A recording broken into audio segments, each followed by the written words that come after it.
jour, dit la légende, il y eut un immense feu de forêt qui ravagea tout sur son passage. Tous les animaux, pétrifiés, atterrés, observaient en silence le désastre. Seul le petit colibri prenait quelques gouttes d'eau dans son bec et venait les verser sur les immenses flammes. Au bout de quelques instants, le tatou, intrigué puis agacé, lui dit: Colibri, tu n'es pas fou? Ce ne sont pas ces quelques gouttes d'eau qui vont éteindre un incendie pareil.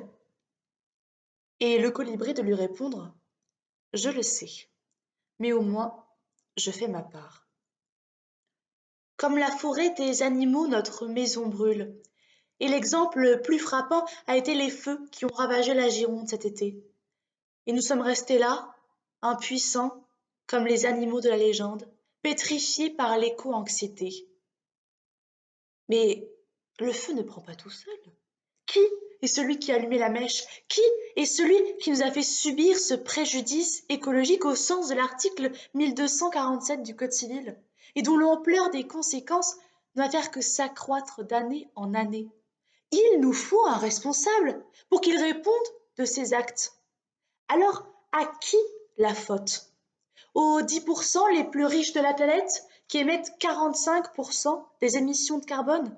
Car c'est tellement sympathique d'aller voir un match de foot, mais si on peut éviter d'avoir trop chaud. Et puis, on ne va pas se mélanger à la population, alors c'est beaucoup plus intéressant de prendre un jet privé pour faire un trajet Paris-Nantes. Mais ils n'émettent que 45% des émissions de carbone. Ils ne sont donc pas responsables à 100%. Qui émet les 55 autres? Alors, à qui la faute? Aux climato-sceptiques qui vivent de charbon et de pétrole et qui contribuent chaque jour à accroître le 6e continent? Mais ce serait trop simple de rejeter la responsabilité sur l'ignorance et la bêtise humaine. Alors, à qui la faute? Aux scientifiques, aux hommes de lettres, aux activistes, aux lanceurs d'alerte dont la visibilité fut trop tardive, trop faible, perdue dans l'amas des informations d'actualité? À l'image de Michel Serres qui disait: Nous allons à une catastrophe dont notre histoire nous donne aucun exemple.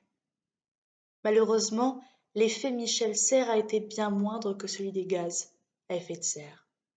Mais non, nous ne pouvons pas blâmer ceux qui nous ont ouvert les yeux, ceux qui écrivent aujourd'hui l'histoire écologique. Ce serait absurde, ce serait en vouloir aux policiers qui retrouvent l'objet volé, à la main tendue qui nous sauve de la noyade. Alors si ce n'est pas leur faute à eux, ni ma faute à moi, ni à celle de Lolita, il ne nous reste qu'un seul potentiel responsable. Ou plutôt plusieurs, voire plus exactement 8 milliards de responsables. L'humain. Nous. Nous qui avons fermé les yeux sur les rapports du GIEC. Nous qui n'avons rien appris de l'histoire. Nous qui avons attendu que le feu soit au grenier pour appeler les pompiers. Nous qui avons pillé la terre pour accroître notre capital. Mais à quoi bon piller sa propre maison? À quoi servent des milliards sur une terre dévastée, où l'on se bat pour les choses les plus essentielles telles que l'eau, où l'on vit entassés les uns sur les autres comme du bétail dans une industrie agricole? La cupidité humaine serait-elle capable d'utiliser les cadavres pour monter l'industrie de soleil vert et faire toujours plus d'argent? On pourrait se condamner à respecter nos accords et nos engagements internationaux, mais je préfère nous condamner au colibrisme, à perpétuité. Oui, la légende se veut porteuse d'espoir, où les petits gestes individuels font une immense différence au collectif. Pas besoin d'avoir du pouvoir ou des richesses pour faire notre part. Dans notre société où le métier d'influence est plus que d'actualité, ayons une influence éco-responsable. Prenons notre part de responsabilité et faisons notre part d'écologie. Soyons colibris, soyons responsables.